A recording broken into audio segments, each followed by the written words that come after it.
the psychic deception, table tipping, Ouija boards, and resisting Occam's razor.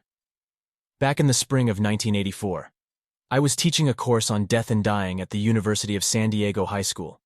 It was a class comprised of juniors and seniors and was then regarded as a fairly unusual subject to teach at a Roman Catholic institution. I was conversant with the subject since first reading Raymond Moody's groundbreaking Life After Life and following up with Kenneth Ring's more scientific texts, particularly Life at Death, back in the late 1970s and early 1980s. However, like most high school classes which meet 5 days a week, month after month, my students could get a bit antsy, especially after lunch. I sensed that we needed to liven things up a bit. Bad pun, no doubt. A few days prior, our in-house priest, Father Patrick McNamara, informed me that he and a nun had been doing various experiments channeling spirits from beyond the grave. I was surprised that a priest and a nun would actually indulge in such necromancy when I knew the church had regarded such practices as mostly demonic. But Father McNamara was a liberal-thinking priest who was attracted to heretical ideas and practices. Later, we would learn a darker side to him. But during that term, we just thought he was nice and friendly, even if a little different. Father Pat, as he liked to be called, asked if he and his nun friend, her name escapes me, could come to my death and dying class and demonstrate a spirit medium process called table tipping. I was already familiar with the practice and thought it would be an interesting phenomenon to witness. Moreover, I was quite sure that my students would love to see how it was performed. It was around 1:30 when Father Pat and his nun friend showed up. Father Pat, who served as chaplain, was well known to everyone at the school, so I took a seat in the far back of the classroom and let him introduce the topic and the necessary protocols for plugging into the spirit world. If I remember correctly, he brought in a small card table with him and set it up so everyone could see. He then let the nuns speak about what they were trying to accomplish. The nun mentioned that they had been communicating with a specific spirit entity for the past several weeks, who had the ability to answer almost any question asked of it. Table tipping. How did they accomplish such a remarkable feat in communicating with a disembodied spirit?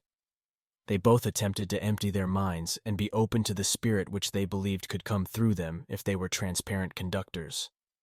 Once they were in the right mood and setting, they then placed both of their hands on the card table. At that point, they would then ask a series of questions, and to the wonderment of my students, the table's legs would lift up and then hit the ground. It was like a tapping sound. Each tap or series of taps represented a letter in our alphabet, or if it was a yes-no type of question, one tap would be yes, and two taps, no. Father Pat and the nun both claimed that they were not moving the table themselves, but that the spirit was using them as conduits, and the spirit itself was doing the lifting. Many of my students were mesmerized and started asking all sorts of questions. And apparently, the table spirit was on a roll that day because my students thought the answers to their respective queries were spot on. It was a fun exercise, but I was a bit flabbergasted by how gullible Father Pat and the nun were about what they thought was happening. Even my more cynical students seemed to be taken in by table tipping. I could only take so much gobbledygook in the back of the room, so I finally asked Father Pat and the nun to remove their hands from the table and let it speak directly to us without their intervention. Surprisingly, they hadn't thought of doing that before, and given their obvious credulity, they both agreed it was a good idea. So, taking their hands off the card table and walking away about 3 feet, they started asking simple yes-no questions of the table spirit to see how it would respond. Silence. Then, one of my more outspoken students yelled out, "Hey, Mr. Lane, your skepticism made the spirit disappear. That sucks," inferring that there really was a table spirit. But my doubting such a thing it really existed, they got pissed and went back to the nether regions. I couldn't help but start laughing at our group naivete. It was so obvious that Father Pat and the nun were moving the table and not some disincarnated spirit that has nothing better to do on Tuesday afternoons than show up to a Catholic high school on the hill in San Diego. But Father Pat and the nun didn't see through the charade and thought like my student that being hypercritical of the paranormal was the problem, not the solution to a bad parlor trick, even if performed unconsciously. Ouija board. The next day, one of my students asked me about Ouija boards and said she knew it worked, and that it was a dangerous tool to bring in the devil. I gave a sardonic look at my class and said, "Think about this for a few seconds. Do you really believe that souls from the other side wait until you buy a Kennard Novelty Company game and open it up to play it, and then they show up to bedevil the players? But several of my students then protested. But Mr. Lane, we know it works. We didn't move the pointer. It moved by itself.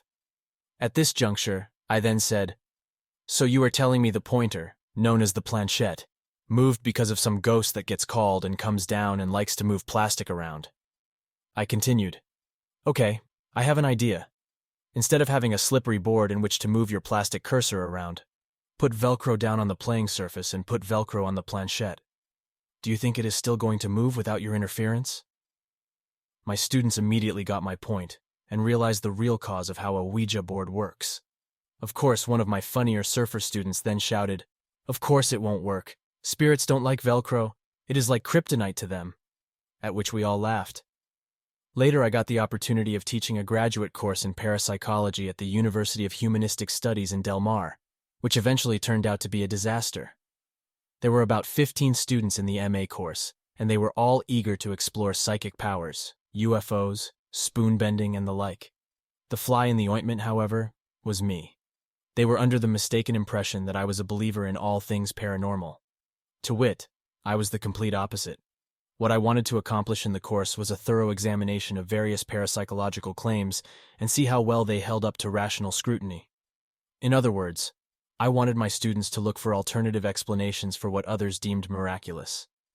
Perhaps science wasn't up for the task, and maybe some events are indeed transcendent and not amenable to a more mundane explanation. But we would never know that if we didn't critically investigate the phenomena from a skeptic's or a magician's or physicist's perspective. I knew it was not going to be an easy sell, because when we went around the room and introduced ourselves and our interests, each student had very firm convictions about angels, channeling, palmistry, astrology, and telekinesis. I distinctly remember one older woman looking me straight in the eye and saying, I know the spirit realm is real because I am the reincarnation of the Virgin Mary.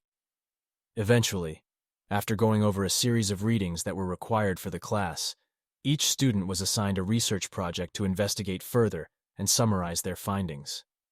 The underlying key to the course, however, was that they had to look more objectively at their chosen topic.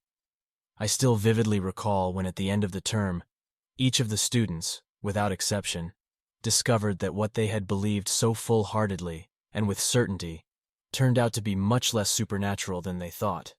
Indeed, using the tools of Occam's razor, Laplace's dictum, Hume's maxim, and common sense, each student found that the deeper they probed into the subject, the less magical it became. The reasons for this were fairly simple and rudimentary. In our rush to believe, we tend to overlook more straightforward explanations for why and how they occur.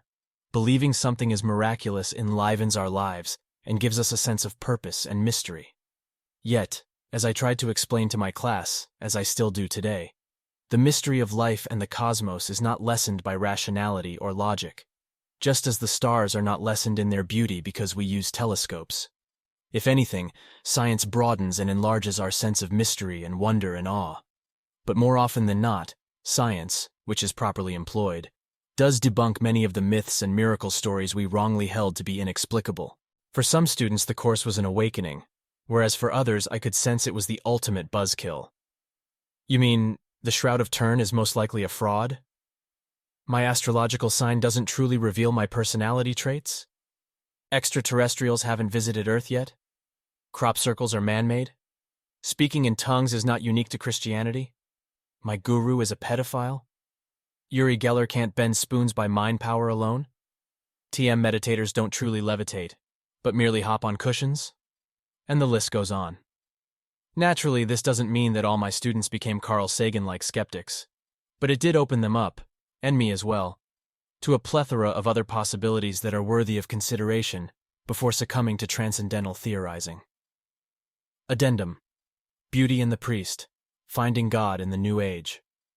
As I was writing this brief memoir about my death and dying class, I started to wonder what happened to Father Pat, since I left teaching high school in the spring of 1984, when I secured a Regents Fellowship to get my PhD in the Sociology of Knowledge at the University of California, San Diego. I did a little research and was not at all surprised to learn that he eventually left the priesthood in the mid-1990s. He got married and wrote a spiritual treatise entitled Beauty and the Priest, Finding God in the New Age. In that text, he explores channeling, reincarnation, and psychic surgery. In looking over his credits, Father Pat mentioned Adele Tinning from San Diego, who was relatively famous in the early 1970s for being proficient at psychic table tipping. Seeing her name in print jarred a long-forgotten memory on my part. Since when I was still in high school, my girlfriend's mother at the time made sure that Adele Tinning sent me an autographed book with a special message for me. We even corresponded, and Adele once wrote me a long letter explaining her abilities. She seemed like a very sweet person, even though I found her psychic claims to be anything but.